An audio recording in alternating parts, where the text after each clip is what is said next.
tobangako mukozi gwolemesa mu kampuni eyo kubanga naawe oli mukozi, naawe oli mupakasi nga ye.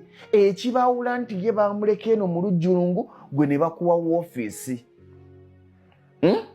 Kyekyenjawulo kyokka, naye mwembi mugobwa era mwembi mufuna omusaala. Bw'obanga oliwo ku musaala ofaanagana n'oli.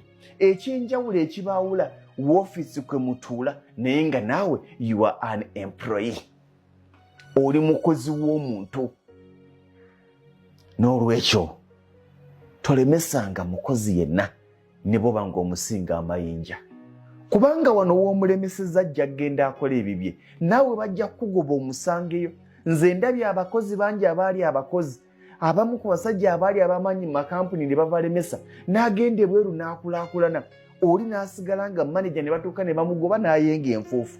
N'awuza oyo nze namutendeka, oyo yali mutabani wange, oyo nze namuyingiza wano, oyo nze nakola bwe nti. Okitegeera? Naye nga wamulemesa ng'ensi yamujjukira. Kaakati njagala nagambye babboosi bonna baveewo, nsigaze abakozi. Bakozi bannange, wali otuddekaawo ku nkomerero y'omwezi n'obala ssente z'oteeka mu mulimu gw'okola? Ssebo, wali otuddekaawo n'obala ssente z'oteeka mu mulimu gw'okola? Bw'omala okuzibala n'obala ssente z'ojja mu mulimu gw'okola? Obadde okimanyi nti waliyo abakozi bangi nga mu kampuni gye bakutiisatiisa enkya n'eggulo okugoba ate osasula okuba ng'okolerayo? Mbuuza nti otya?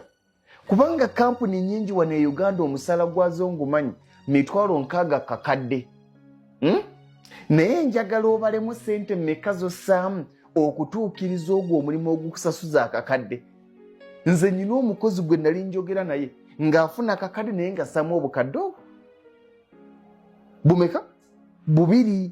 Ojja kwebuuza nti kijja kitya ge mazima agakaawa.